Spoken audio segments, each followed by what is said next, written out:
Om Vagishadya Asmanatha Sarvarthanam Yam Natva Kritakatya Syuhutam Namami Gajananam Mukam Karoti Vachalam Pangum Langhayate Girim Yatkripa Tamaham Vande Paramanandamadhamam Sada Shiva Samarambham Shankaracharya Madhyamam Asmadacharya Padyantam Vande Guru Paramparam Yoginam Vishwanathakyam Asmattata Swarupinam Atmarabhat Param Labham Vakta Aram Nakadachana Gita Granthakattaram Sri Gurum Pranamamyaham Yontah Pravishya Vacham Dhritim Buddhim Prachodayat Om Namah Sababhyas Sabapatibhyascha O Namah.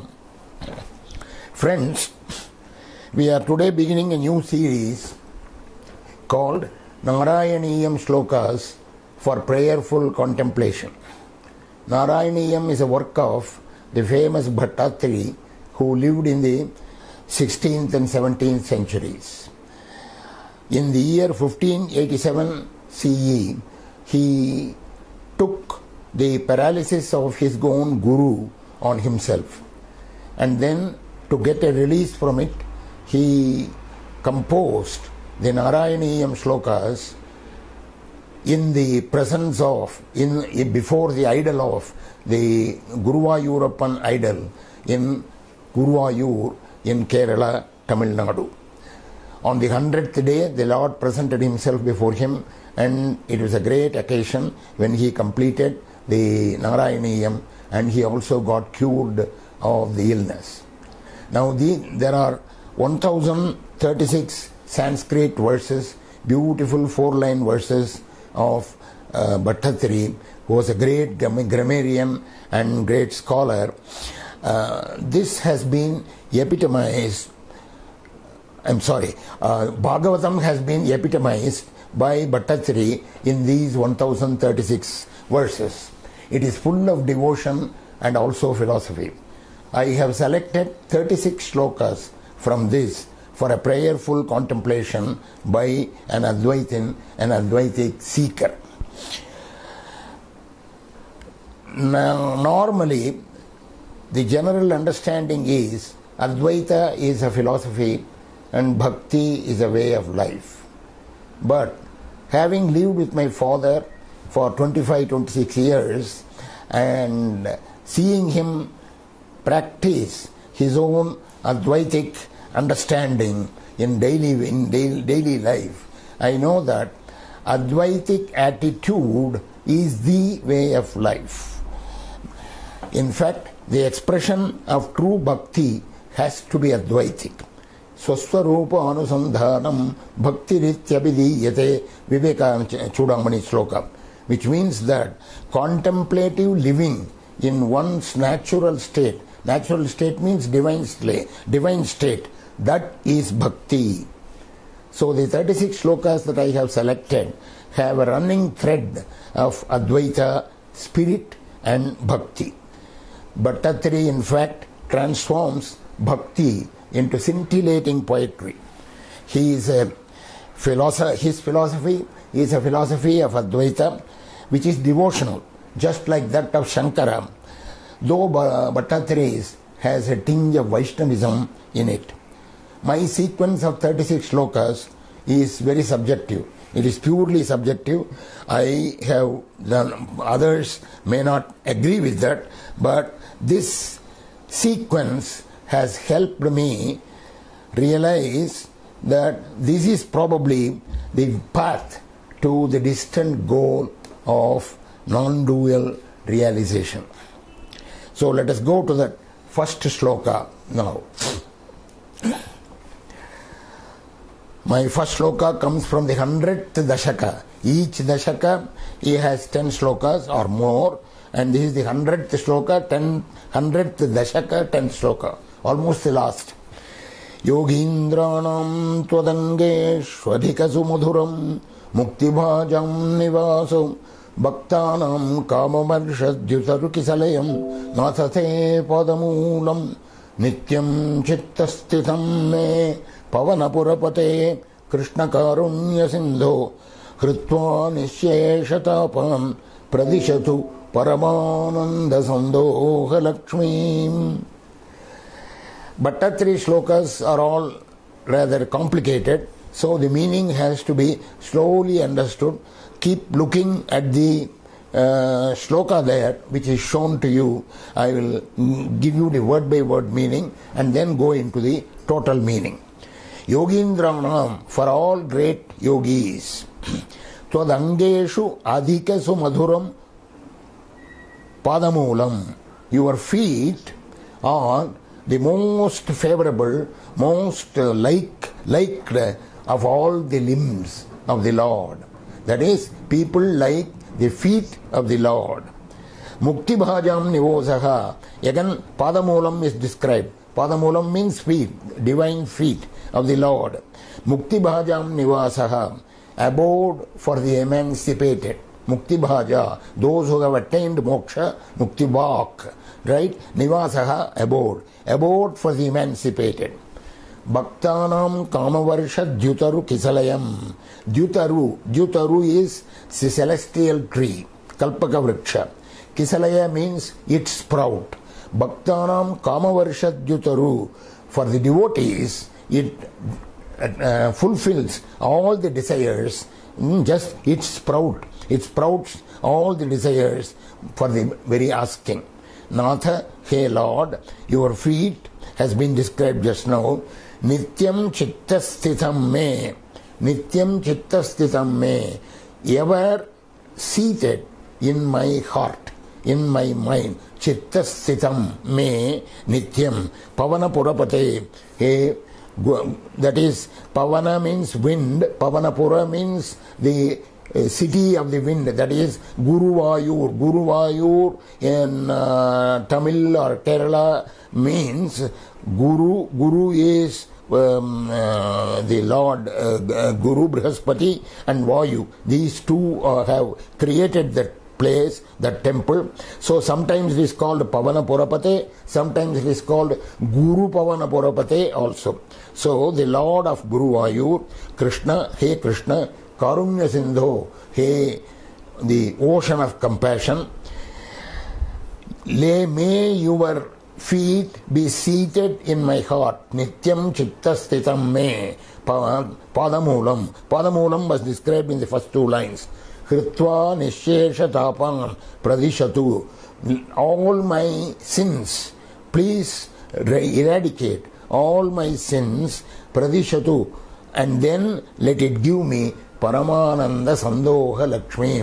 Paramananda, that is moksha. Sandoha, in abundance. Moksha in abundance means the permanent bliss in abundance. That Lakshmi, please give that by resting your feet in my heart. You see, your feet are the most beloved, and for all yogis and for all devotees, the celestial tree, like the celestial tree, it fulfills all the desires. So it starts with this prayer. Remember, prayer is usually petitional prayers.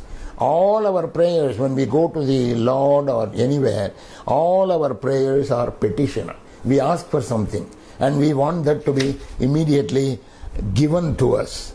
But the prayer has to be supported by an intense devotion, bhakti. We never ask for that intense devotion. You know why? Because we think we have it. You see, we think we have it because our free will comes in the way. There is a little part of ego there, there is a free will there that comes in the way without our knowing it. So we just ask for something to be given to us in the form of a petition. And we think we have the intense devotion. Unless the intense devotion is there, like great devotees like a Ramadas or there are like a Tyagaraja, like other people. So unless that intense devotion is there, it won't succeed. But we never ask for that intense devotion. We have to have that bhakti. You see, incidentally I will talk about intellectual conviction and emotional satisfaction. You see, philosophy tells you so many things, and we are intellectually convinced, but we are not able to act up to it because our emotional conviction is not there. Why should we have emotional conviction, you may ask? Because I am intellectually satisfied with Advaita, I am convinced of Advaita, why should I have an emotional conviction and other things? And what has emotion to do with conviction? That is exactly the point. Emotion has everything to do with conviction, because unless the emotion is there, the ego will not be supplanted.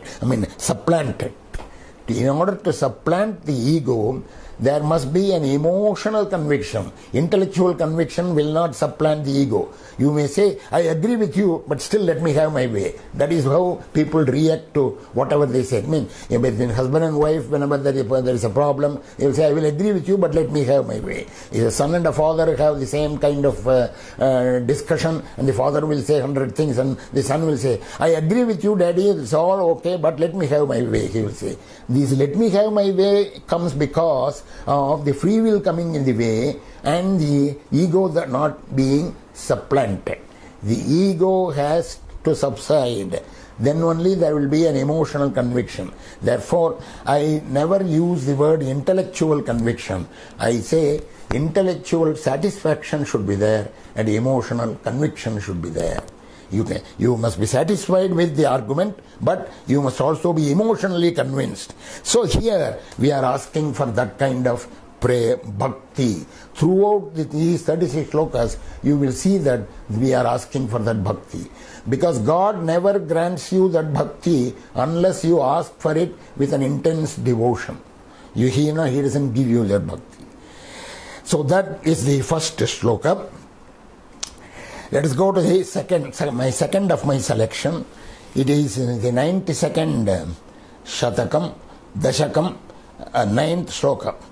Ganga Gita Jagayatyapicha Tulasika Gopika Chandanam Tat Salagrama Bhipuja Parapurusha Tathe Ekadashi Namavarna Etanyashtapyayatranyaikali Samaye Tutprasada Prasidhya Chipram Mukti Pradani Tyabidhadurshaya Teshumam Sajjayeta. Please attach me, associate me with those people, with those things. What are those things? There are 8 things mentioned here. Wonderful sloka.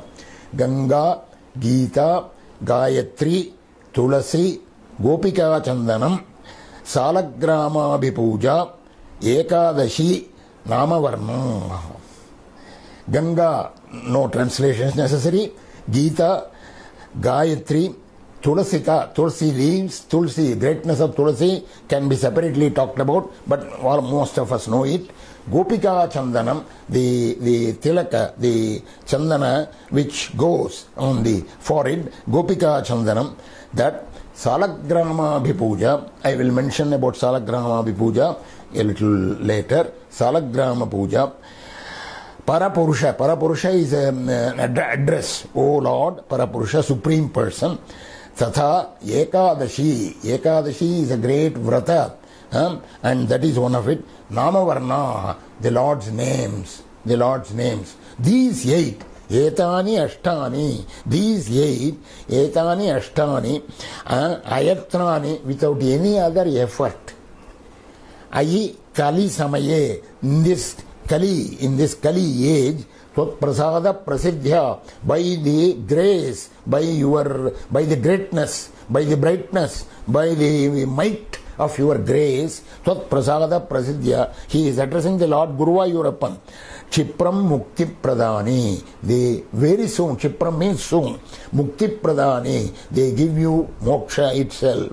Abhidadurshaya, rishis have said this.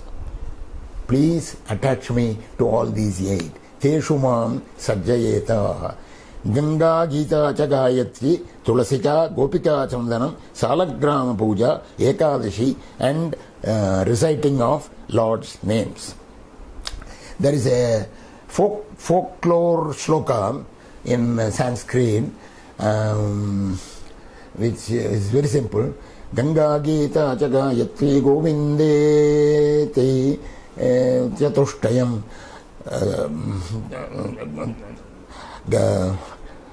Chaturgagara Samyukte, that is Punarjanma Navidyate. Ganga Gita Gayatri Govinda. Ganga Gita Gayatri Govinda. All Gakara.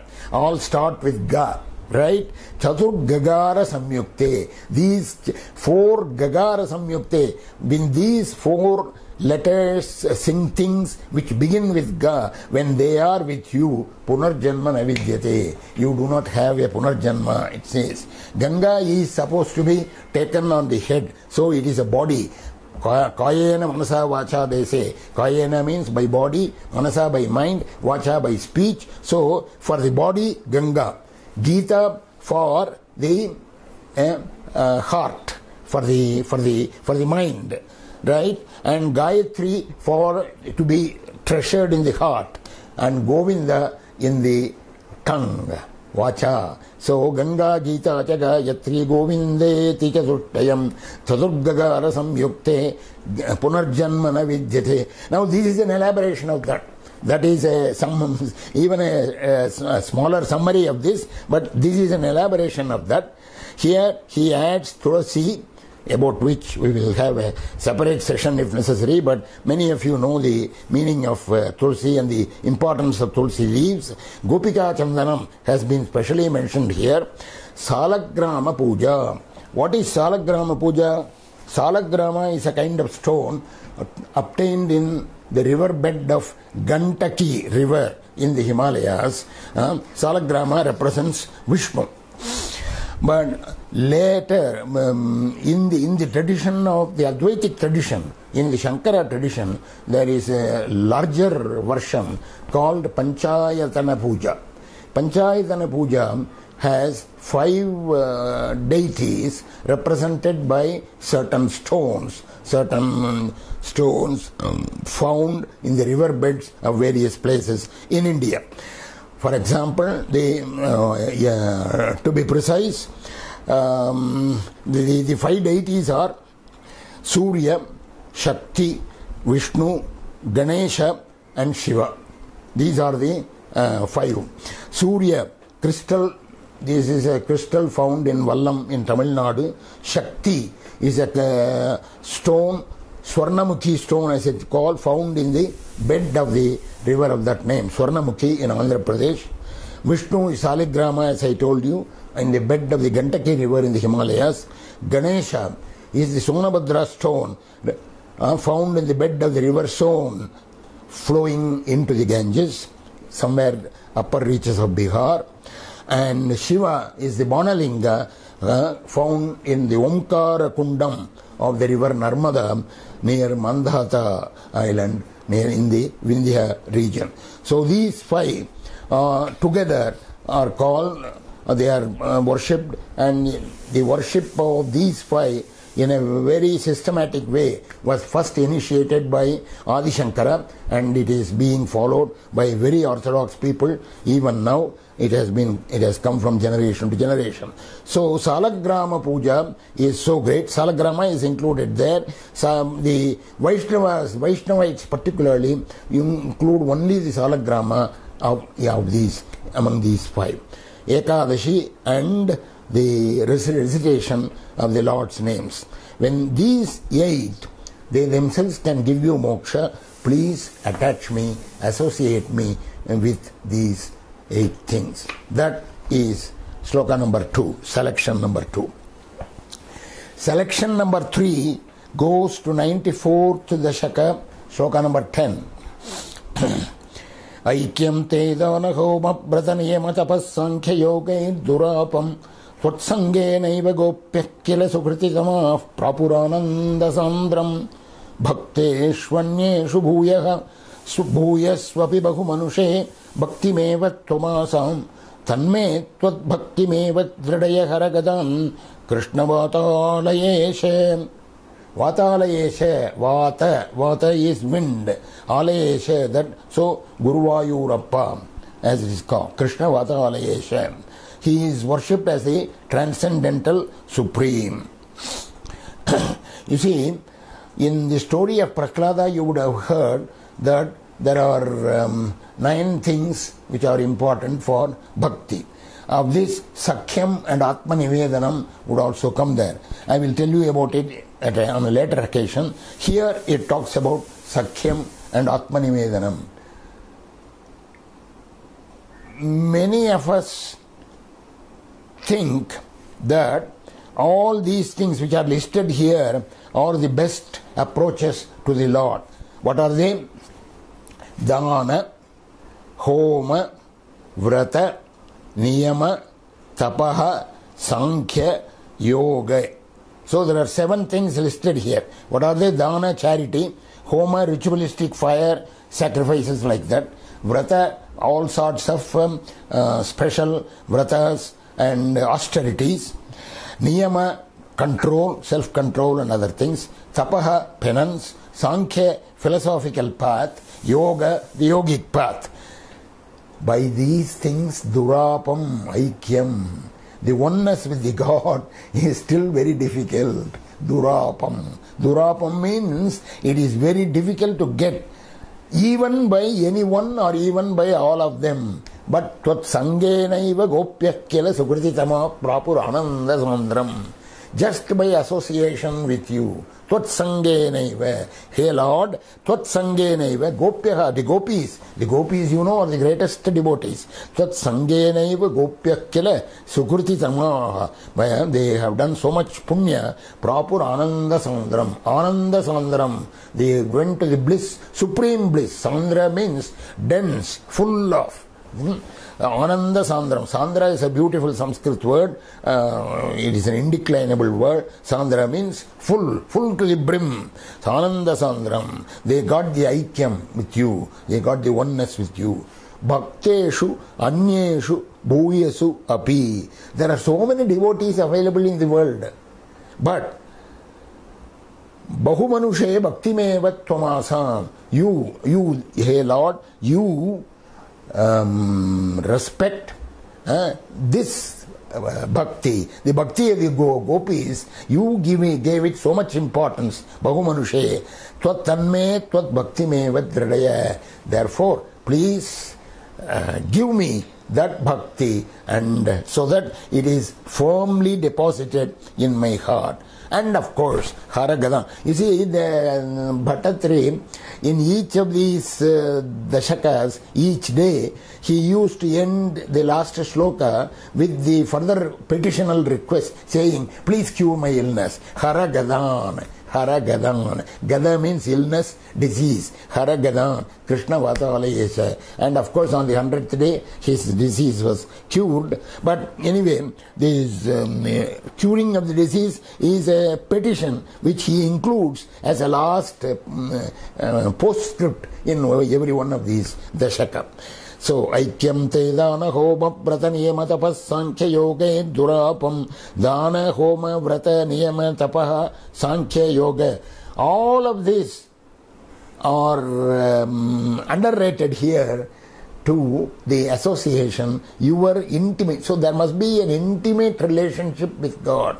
There must be an intimate passion to God. There must be. Ramakrishna Paramahamsa used to say that the moment you are separated from her, he used the mother goddess. For her, you should be able to. You should feel the pangs of separation. That is what the gopis felt when they were separated from Krishna. So that pang of separation, that should be there. That is called the intense devotion, that sangha, that has to be there in your bhakti. So he says, give me that bhakti. We will go to shloka number 4 in the next session. This I will continue. Lokas samastas sukhino bhavantu.